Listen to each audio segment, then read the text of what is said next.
नाज़रीन welcome back. वक्फे से पहले बात यहाँ तक पहुंची कि डॉक्टर फिरदौस आशिक ऐवान साहिबा ये एक्सप्लेन कर रही थी कि जो कुछ बाबर ऐवान साहब ने इल्ज़ामात लगाए, फौजिया वहाब साहिबा ने लगाए, राजा रियाज साहब ने लगाए PMLN के ऊपर या पंजाब हुकूमत पे डॉक्टर सलमान तासी साहब के कत्ल के हवाले से जिम्मेदारी डालने की कोशिश की, वो पार्टी की पोजीशन नहीं है। उनके इनफरादी इक़दामात या उनके इनफरादी जो है वो स्टेटमेंट्स हो सकती हैं। यहाँ से हम गुफ्तगू का दोबारा आगाज़ करते हैं। मैं चलता हूँ सेनेटर तारिक अजीम साहब की तरफ। जनाब जी, मैं इस चीज़ को अप्रिशिएट करता हूं जो उन्होंने बात कही है कि उन्होंने इंडिविजुअल अपने बयानात दिए, ये पार्टी पॉलिसी नहीं थी। उम्मीद है मुझे कि पार्टी पॉलिसी नहीं होनी चाहिए। दूसरी बात जो कही इन्होंने उसके बारे में मुझे इख्तलाफ है, ये जब बात कर रही हैं कि वहाँ पे जो वर्कर्स थे मुश्तइल थे, इस वजह से नारे लगाए गए। देखिए, एक लीडरशिप वहाँ पे मौजूद हो तो लीडरशिप का काम ये है कि वो लीड करते हैं, वो उनको रोकते हैं। You don't get led away by the emotions of others. That's the difference. ये डॉक्टर साहब इसका जवाब मैं सिर्फ ये दे दें कि अगर हमने रोका ना होता, सेनेटर साहब को आपने बाबर अमान साहब की स्टेटमेंट को हाईलाइट किया है। मुझे उन्होंने कहा था कि पूरा मर रहे हैं और लीडर्स ने रोका, तो वर्कर्स ने इश्तिहाल नहीं दिखाया। 20 मिनट से वो तहम्मुल से। जी प्लीज। जी, लीडर का काम ये है कि लोग हैं उनको बताएं कि भी ये होना चाहिए और ये नहीं होना। दैट्स द लीडर का जॉब ये है, इसी वजह से उसको लीडर कहा जाता है। रोका तो इसीलिए तूफान नहीं आया ना। नंबर एक। नंबर दो बात है, सियासी लीडर का कत्ल और सियासी कत्ल ये दो मुख्तलिफ चीजें हैं, इनको मिक्स नहीं करना चाहिए। कोई भी सियासी लीडर अनफॉर्चुनेटली ना होना चाहिए, लेकिन हो जाते हैं कत्ल। बहुत सारे लीडर कत्ल हुए। कल मैंने एक प्रोग्राम में सुना कि एक और भुट्टो मारा गया। कल इनकी पार्टी के लोगों ने कहा कि जी हमेशा पीपल पार्टी के लोग शहीद होते हैं। अरे भाई, लियाकत अली खान क्या पीपल पार्टी के बंदे थे? अरे क्या वहां पे नवाब कालाबाग पीपल पार्टी के बंदे थे? क्या डॉक्टर नजीर, इनके वालिद साहब, क्या इसके अलावा वाई साहब, ये सारे के सारे ये जो सारे शहीद हुए हैं ये सारे सियासी लीडर थे, पीपल पार्टी के बंदे नहीं थे। तो ये खामखा इससे सियासी बेनिफिट लेने की कोशिश करना, सियासी फायदा हासिल करने की कोशिश करना मैं गलत बात है। तीसरी बात जो मैं कहना चाहता हूं, बड़ी अच्छी सिमत में जा रही थी पॉलिटिक्स, यानी कि फॉर द फर्स्ट टाइम तकरीबन सारी पॉलिटिकल पार्टी जो थी, apart from of course governing party people party, ये सारे एग्रीड थे कि 3 चीजों पे हमने जो है इसको कंसंट्रेट करना है। गुड गवर्नेंस होनी चाहिए, यानी कि प्यारों को अपॉइंटमेंट जैसे लग रही हैं, जैसे आप कोई उठा के किसी दुबई की नाइट क्लब के बंदे को लगा रहे हैं फॉर एग्जाम्पल, या आप करप्शन है उसको खत्म करें, या सबसे बड़ी अच्छी बात जो आपने बात की कि रेस्टोर करें डेमोक्रेसी को, ताकि मुल्क के हालात। आपको थोड़ा सा याद करा दूं, क्योंकि मैंने सामने लिख के रखा हुआ है कि क्या एजेंडा जो है वो नवाज शरीफ साहब ने जो उन्होंने कहा कि मिनिमम एजेंडा है। उन्होंने कहा कि हम अंदाजा है कि हुकूमत में बहुत ज्यादा ताकत नहीं है, हुकूमत बहुत स्ट्रांग नहीं है और इनकॉम्पिटेंसी की भी इश्यूज हैं, तो हमको बहुत बड़ा एजेंडा मैसिव नहीं देते, हम मिनिमम एजेंडा कहते हैं जो इस वक्त जरूरत है। उन्होंने कहा कि इलेक्ट्रिसिटी, गैस और पानी की जो प्राइसेस का एक स्टेबल मैकेनिज्म होना चाहिए उनके बढ़ने या कम होने का।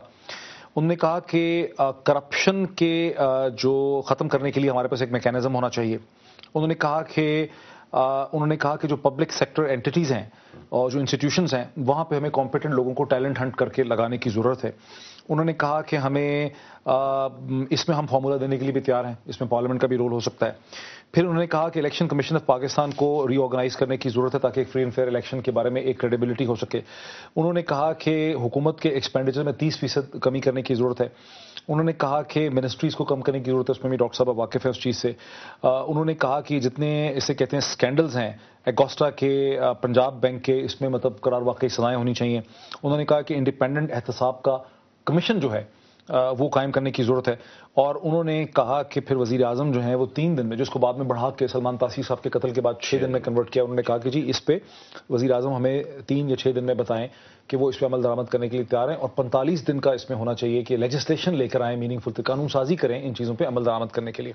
ये उन्होंने उस वक्त एजेंडा दिया था। इस वजह से आपकी पार्टी मैं बल्कि यही कहने वाला था, ये जो मैंने बताया ना सिर्फ खाली मियां साहब ने बात कही, बिल्कुल ठीक बात उन्होंने कही, ये जो बातें उन्होंने कही थी ऑलमोस्ट अदर पार्टीज भी थी, almost agenda almost became the same. हमारी पार्टी ने भी कल जो CWC हुई है उसमें ऑलमोस्ट इसी चीज़ों पे बात हुई। मैंने अभी जो 3 चीज़ें मैंने गिनी थी, मोटी मोटी बात की, वो एग्जैक्टली मियां साहब ने वही बात करी थी। उसमें आके अगर सारी चीज़ें एग्री हो रही हैं, अनफॉर्चुनेटली अब उसको जाके एक सियासी रंग दिया जा रहा है, उसको बिल्कुल टोटली आज बयानात आ रहे हैं जी कि बिल्कुल गलत सिमत में इसकी लेके जा रहे हैं, इन्वेस्टिगेशन ठीक नहीं हो रही इसके बारे में। यानी कि कहना कि इलेक्शन कमीशन को कंप्लीट होना चाहिए, कंप्लीटली इंडिपेंडेंट होना चाहिए, NRB इंडिपेंडेंट होना चाहिए, करप्शन खत्म होनी चाहिए, چاہیے, اپوائنٹمنٹس میرٹ پہ ہونی چاہیے. یہ ساری پارٹی کون آپ کی جماعت جو ہے جی ایم ایل کیو, وہ ان مطالبات کو, اس منیمم ایجنڈے کو سپورٹ کرے گی؟ ایبسولوٹلی جی, بالکل. یہ ساری وہ چیزیں ہیں جو کہ کوئی بھی ذہن شعور آدمی جو ہے ان کو ایگری کرے گا اور کہے گا یہی چیزیں آگے لے کے جانے کے پاکستان. ڈاکٹر صاحب, اگر ہم ڈاکٹر صاحبہ, میں اس پروگرام میں مسلسل یہ پوزیشن لے رہا ہوں, اگر ہم نے انتہا پسندی کا مقابلہ کرنا ہے تو ہمیں اقتصادیات کو مینج کرنا ہوگا. بھوکے لوگ اور عوام, تعلیم سے محروم لوگ جو سردی سے ٹھٹر رہے ہیں, جو گرمی سے بھوکھلا رہے ہیں, جن کے پاس پانی نہیں ہے, ٹرانسپورٹ نہیں ہے. اس ملک کی آبادی بڑھ رہی ہے. آج اگر 17-18 کروڑ ہے, 10 سال میں آپ تو پاپولیشن کے منسٹر رہی ہیں, آپ کو پتا ہے کہ یہ 27-28-30 کروڑ تک پہنچ جائے گی. تو یہاں تو اتنی خوفناک انتہا پسندی ہوگی کہ کوئی بچے گا نہیں. ٹھیک ہے, تو اس پہ پھر آپ لوگ اکٹھے کیوں نہیں ہو پا رہے؟ ڈاکٹر صاحب, دو چیزیں جو ہیں وہ بڑی امپورٹنٹ طارق عظیم صاحب نے کہی ہیں. پہلی بات تو یہ ہے کہ جو ریفارم ایجنڈا میاں صاحب نے دیا اور ان کی لیڈرشپ کی طرف سے بھی کچھ کنسرنز کمیونیکیٹ ہوئے, مجھے یہ بتائیں کہ وہ کون پولیٹیکل فورس ہے, وہ کون پولیٹیکل فورم پہ بیٹھی لیڈرشپ ہے جو عوام کی بہتری کے لیے اور اس ملک کی فلاح و بہبود کے لیے کوئی ایسا انیشیٹو جو امپیکٹ اورینٹڈ اور جس سے لوگوں کو فائدہ اور اوورآل لوگوں کی زندگی میں بہتری آئے, وہ کیوں نہیں کرے گی؟ اور کون ہوگا وہ نہیں کرنا چاہے گا؟ کیوں نہیں کر رہے؟ اب اس میں ڈاکٹر صاحب اس میں 2-3 چیزیں ہیں. دیکھیں, ایک آپ کا جو اوورآل ایڈمنسٹریٹو اپریٹس ہے پاکستان کا, اور وہ جو آپ کے انفراسٹرکچر ہے اس ملک کا, میں بھی اسی سسٹم کا حصہ ہوں, ساتھ بھی اور طارق عظیم صاحب بھی. مجھے یہ بتائیں کہ اتنی aggressive cosmetic well planned policies جو ہمیشہ سے لائی جاتی رہیں, کتنے % ہے جن پہ عمل درآمد ہوا, اور وہ آپ کے امپلیمنٹیشن کے جو گیپس اور فیلیئرز ہیں, کہہ رہی ہیں کہ ہم کرنا تو چاہتے ہیں. بات یہ ہے کہ ہماری انٹینشن ہم کرنا چاہتے ہیں, کرنا بھی چاہتے ہیں, لیکن اس کے ساتھ ساتھ جو ڈیفیکلٹیز, ہرڈر اور مسائل ہیں وہ آپ کے معاشرتی سطح پہ ایگزسٹ کرتے ہیں. آپ نے کرپشن کی اور اکاؤنٹیبلٹی کی بات کر رہے ہیں, دیکھیے یہ کیا اس گورنمنٹ سے آئی ہے. وہ احتساب بل کو اینٹی کرپشن ایجنسیز کو جان بوجھ کے کمزور بنا دینا, پبلک سیکٹر یوٹیلیٹیز کے اوپر دوستوں, عزیزوں اور کرونیز کو لگا دینا, یہ تو ول نہیں شو کرتی. اس میں تو ڈٹرمنیشن کا. ڈاکٹر صاحب بالکل آپ صحیح کہہ رہے ہیں, ایسا نہیں ہونا چاہیے, لیکن یہ کب نہیں ہوا؟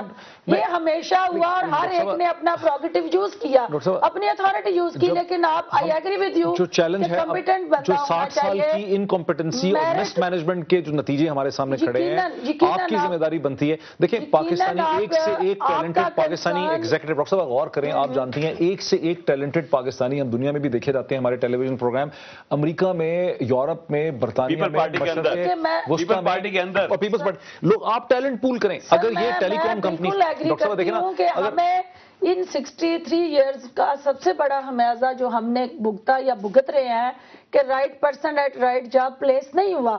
آپ بالکل صحیح کہہ رہے ہیں کہ ہونا چاہیے. اب ہونا چاہیے, آپ نے ایک سسٹم کے اندر, اس پولیٹیکل سسٹم کے اندر جو مجبوریاں اور مسائل ہیں, جو پولیٹیکل پریشرز ہیں, جو بارگینز ہیں, آپ دیکھیں اس وقت آپ you are a majority party but you are not having full majority. میں چاہتا ہوں خط صاحب, جو شاید آپ نہ کرنا چاہیں, ڈاکٹر صاحبہ جن پولیٹیکل ریئلٹیز کی طرف اشارہ کر رہی ہیں, میں چاہوں گا آپ کو اس کا جواب دیں, لیکن ایک بریک لیتے ہیں. ناظرین ایک بریک لیتے ہیں, اور میں یہ سمجھتا ہوں ناظرین, ڈاکٹر فردوس عاشق ایوان صاحبہ دراصل یہ کہہ رہی ہیں آسان زبان میں کہ سیاسی کمپرومائزز ہیں, پولیٹیکل مسائل ہیں, انکمپیٹنسی کے مسئلے بڑے پرانے ہیں, اور یہ کوئی خالی ہمارا آج کا مسئلہ نہیں, بہت سی پیچیدگیاں ہوتی ہیں پورے پروسیس میں. میرے ذہن میں سوال یہ پیدا ہوتا ہے کہ ہمیں ایک ٹیلنٹ پول کیوں نہیں ہم کرتے, ٹیلنٹ ہنٹ کیوں نہیں کرتے, ایک سے ایک کیپیبل پاکستانی مشرق وسطیٰ میں, امریکہ میں, یورپ میں, برطانیہ میں اور اس ملک میں بھرا پڑا ہے. ہمیں اوپن ایڈورٹائز کر کے, اگر ٹیلی کام کمپنیز انٹرنیشنل لوگوں کو لگا سکتی ہیں, اگر ہوٹل جو ہیں انٹرنیشنل ایگزیکٹوز کو لگا سکتے ہیں, تو ہم کیوں نہیں پی آئی اے کے اندر, اسٹیل ملز کے اندر بہتر سے بہتر ٹیلنٹ ہنٹ کر سکتے ہیں. ایک بریک لیتے ہیں اور بریک کے بعد اسی پوائنٹ سے ڈسکشن کو آگے بڑھاتے ہیں.